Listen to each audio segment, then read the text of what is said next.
नमस्कार। Decode exam के लक्ष्य बैच में आप सभी का स्वागत है।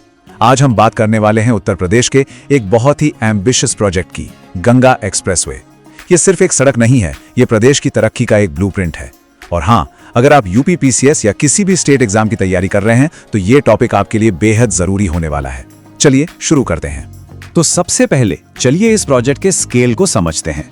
ये आंकड़ा देखिए, 594 किलोमीटर्स। सोचिए जरा, ये लगभग दिल्ली से लखनऊ जितना फासला है।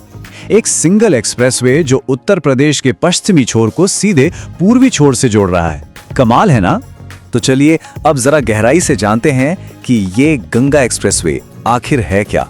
इसे यूपीईडीआई यानी Uttar Pradesh expressways industrial development authority बना रही है और ये एक ग्रीनफील्ड प्रोजेक्ट है।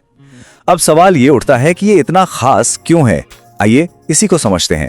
देखिए, सीधी सी बात है, गंगा एक्सप्रेसवे सिर्फ एक हाईवे नहीं है, ये एक 6 लेन का एक्सेस कंट्रोल्ड एक्सप्रेसवे है। मतलब इस पर सफर तेज और सुरक्षित होगा।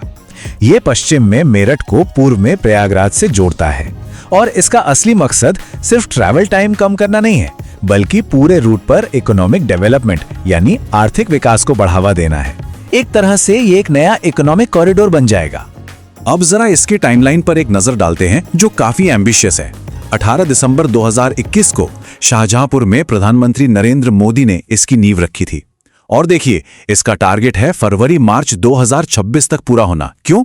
क्योंकि 2026 में प्रयागराज में महाकुंभ है। तो जाहिर है सरकार के लिए यह प्रोजेक्ट कितनी बड़ी प्रायोरिटी है। चलिए अब आते हैं उस हिस्से पर जो एग्जाम पॉइंट ऑफ व्यू से सबसे ज्यादा जरूरी है, इसका रूट। आखिर ये एक्सप्रेसवे उत्तर प्रदेश में कहां-कहां से गुजरता है। आइए इसके पूरे रास्ते को मैप पर ट्रेस करते हैं। ये कोई छोटा मोटा रास्ता नहीं है।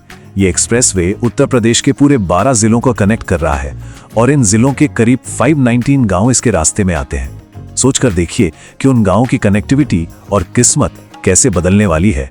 तो ये हैं वो 12 जिले, पश्चिम से पूर्व की तरफ, बिल्कुल सही क्रम में। याद रखिएगा, एग्जाम में ये सीक्वेंस पूछा जा सकता है। तो शुरू होता है मेरठ के बिजौली गांव से, फिर हापुड़, बुलंदशहर, अमरोहा, संभल, बदायूं, शाहजहांपुर, हरदोई, उन्नाव, रायबरेली, प्रतापगढ़ और आखिर में प्रयागराज के जुदापुर दांदू गांव पर आकर खत्म होता है।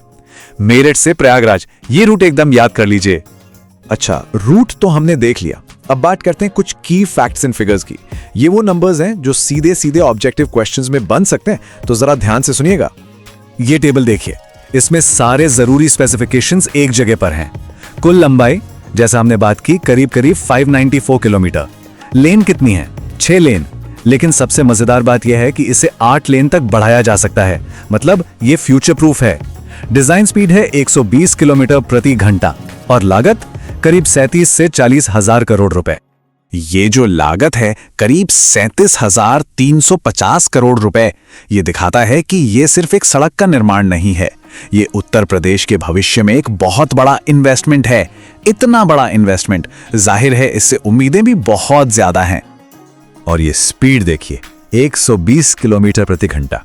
इसका सीधा मतलब है कि जो सफर घंटों का होता था वो बहुत कम हो जाएगा। इससे न सिर्फ लोगों का समय बचेगा, बल्कि व्यापार और ट्रांसपोर्ट के लिए भी ये एक गेम चेंजर साबित होगा। तो अब तक हमने लंबाई, लागत और रूट की बात की, लेकिन ये एक्सप्रेसवे सिर्फ एक सीधी सड़क नहीं है। इसके स्ट्रक्चर और फीचर्स भी काफी कमाल के हैं। चलिए उन पर भी एक नजर डालते हैं। और शायद इसकी सबसे अनोखी और सबसे जरूरी विशेषता है शाहजहांपुर में बन रही इमरजेंसी एयर स्ट्रिप। जी हां, एक्सप्रेसवे पर एक हवाई पट्टी।